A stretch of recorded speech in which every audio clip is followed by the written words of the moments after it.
Blake Lively's legal team came out swinging, calling Justin Baldoni's lawsuit illegal and arguing it should be thrown out before it even sees a courtroom. But Baldoni's lawyers hit back hard. Not only is it legal, it's heading straight to trial. Now, both sides are firing legal shots like it's a full-blown Hollywood civil war. And hanging over all of it, the shadow of the Johnny Depp and Amber Heard trial. Is this case following the same playbook or rewriting it completely? It all started on set, where the tension between Blake Lively and Justin Baldoni quietly began to build. May 2023, Blake Lively alerts Sony. She says she intends to file an HR complaint against Justin Baldoni and co-producer Jamie Heath, accusing them of crossing professional boundaries during rehearsals for It Ends With Us.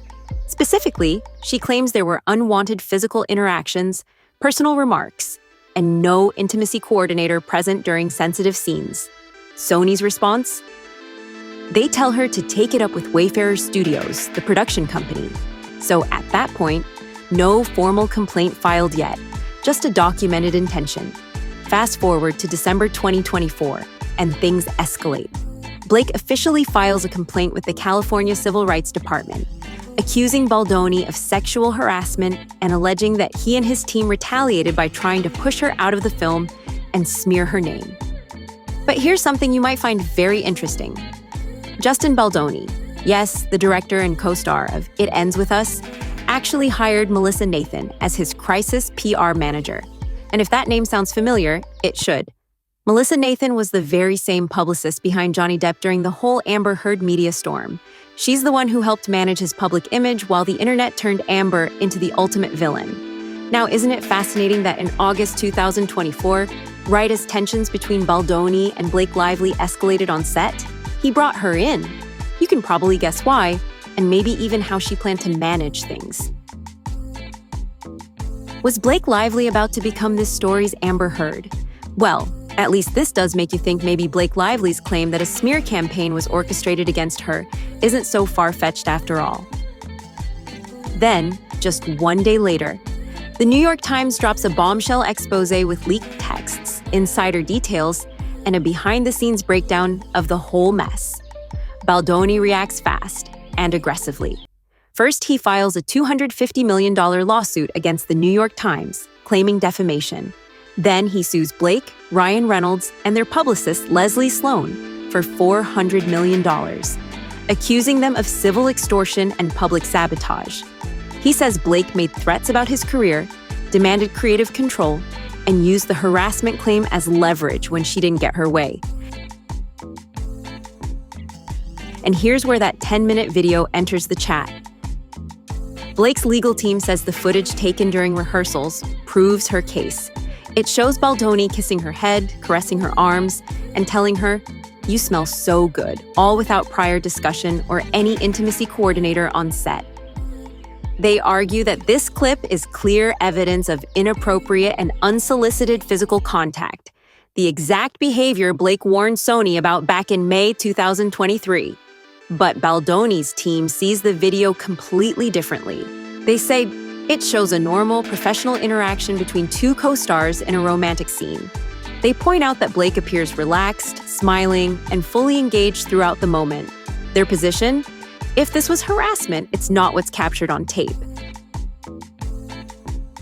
In February 2025, in the middle of her very public legal war with It Ends With Us director and co-star Justin Baldoni, Blake made a surprising move. She hired Nick Shapiro, a former CIA deputy chief of staff, to run her crisis PR strategy. Yes, you heard that right. From the intelligence halls of Langley to the chaos of celebrity feuds, Shapiro's new mission is defending Lively's reputation in a battle that's been anything but ordinary.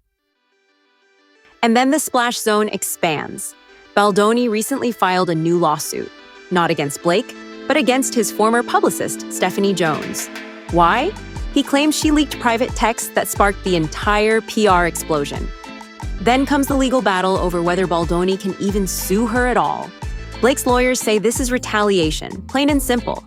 California law protects people who report harassment. They say this lawsuit violates those rights. You can't sue someone just for filing a complaint? But Baldoni's lawyer, Brian Friedman, isn't having it. He calls the attempt to dismiss the case abhorrent, claiming Blake weaponized the harassment system to gain power over the film and went public when that failed.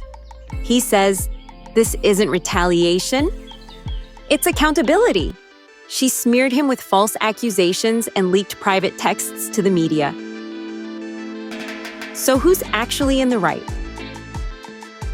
In a bold move, Baldoni's team launched an entire website dedicated to documents, timelines, and legal receipts. Johnny Depp's lawyer, Benjamin Chew, called it aggressive but not illegal. Basically, not standard before trial, but if everything's been vetted, it's fair game, and said the court might allow the lawsuit if Baldoni proves the complaint was strategic, not sincere. So yes, it's legally complicated. There's evidence, there's interpretation, there's a lot on the line. So when does this all go down? March 9th, 2026 is the trial date. Will it be public like Johnny Depp versus Amber Heard? We don't know yet. But if it is, it will dominate every headline. Benjamin Chew says Baldoni's strategy could backfire. But if he wins, it might set a whole new precedent for how public and private feuds play out legally. So, what do you think? Is Blake Lively being silenced for speaking up? Or is Justin Baldoni finally fighting back against a PR takedown?